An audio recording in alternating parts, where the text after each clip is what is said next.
Hello, and welcome to the video about your lease addendums. The purpose of this video is to help give you a better understanding of the additional addendums that go along with your lease agreement. Now, I'm not going to read each addendum to you word for word, but just touch on the important points of each document. So the first addendum immediately after your lease agreement is the move-in accounting page. The point of this document is to break down the finances and what amounts are owed. At the top of the left column of this page, it indicates once again the method we use in calculating the prorated rent due upon move-in. Below that, it will indicate the prorated amounts for your rent based on your move-in date. Below that are the prorated other monthly charges, such as the trash and recycling fee or your pet rent. At the bottom of this column, it will have the total prorated amount due at your move-in meeting. At the top of the right column, it indicates your security deposit and then shows that you've paid this prior to move-in. At the bottom of this column, it breaks down these total charges. This is combining both your security deposit and prorated rent and other fees. And once again, this last amount is what you will need to bring to your move-in meeting in the form of a cashier's check or money order. Below that, it indicates your lease term or if you're on a month-to-month tenancy. The next form we are going to go over is the utility bill back addendum. This only applies to apartments. Basically, a bill back means that you are contributing to the overall bills of these utilities for the property. This will most of the time cover garbage, water, and sewage, and these boxes will be indicated here if that is the case. And then the bill back amount for each month will be indicated in this blank here. The next document we're going to go over is the utility setup and transfer agreement. This lets you know exactly what utility companies need to be contacted prior to your move-in date, and their contact information will be here. You will put these accounts under your name and have the billing begin on your lease start date. We will require that you enter in these account numbers for each of these utilities on your DocuSign. The next page is the smoke alarm carbon monoxide alarm addendum. Basically, this form shows what types of batteries are in each of these devices at the property and how recently this was verified by our staff. This agreement states that you will check these batteries at least every 6 months and change them if necessary. Please be sure to replace these with the same types of batteries, and as we discussed in the previous video, if any working batteries are removed and not replaced, you will be charged a $250 tampering fee. Please be sure to let us know immediately if any of these devices are not functioning properly. The next addendum in these documents is the satellite dish installation policy. This form does not automatically grant you permission to install a satellite dish. You would need prior approval from us in order to do this. If you install a satellite dish without our permission, the owner would be able to remove it at any time without notifying you, and it would be at your expense. This form explains that we only allow satellite dishes to be installed on your private deck or balcony. They are not to be put in any common areas on the property or restricted areas of the building. You are also not allowed to drill any holes through windows or doors for running cables through, and you are responsible for any damages or injuries caused by these being installed. On the next page, you will find additional photos that help show where these satellite dishes may be placed at the property and what areas are prohibited. So please be sure to look over that if it pertains to you.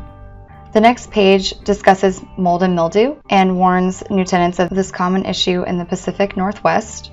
All residents are responsible for prohibiting mold growth during their tenancy, and this document explains how to prevent and treat mold growth if it should become a problem. For example, as we've previously discussed in the other video, you must keep the heat set to at least 60 degrees during the winter months in all rooms and properly ventilate your bathrooms after showering and bathing. This is a particularly important addendum to pay attention to, especially if you have no previous experience with mold. If you have any concerns during your tenancy regarding mold or water leakage, please inform us immediately. If you fail to comply with any of these guidelines and there is damage to the property as a result of mold or mildew, you would be financially responsible for those damages.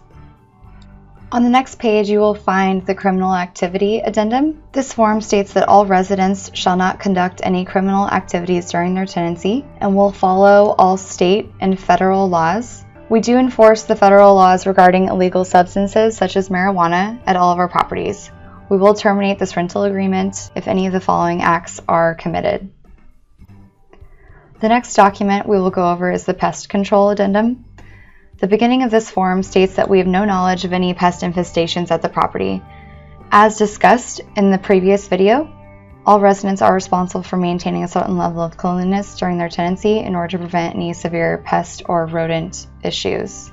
We will conduct periodic inspections to make sure the dwelling unit meets this standard and treat for any pest or rodent problems if necessary. If extermination is necessary, this document indicates that you will cooperate with the management and the exterminator. If any resident violates this addendum or any damage is caused to the property as a result of pests, you would be held financially responsible and it would be grounds for termination of this rental agreement. The wear and tear addendum is extremely important and is to help you understand the potential items that you could be charged for after you have vacated the property based on the length of your tenancy. This form discloses that you are responsible for cleaning the property upon move out, and you will be financially responsible for any additional cleaning that needs to be done, with the hours specified based on the square footage of the unit.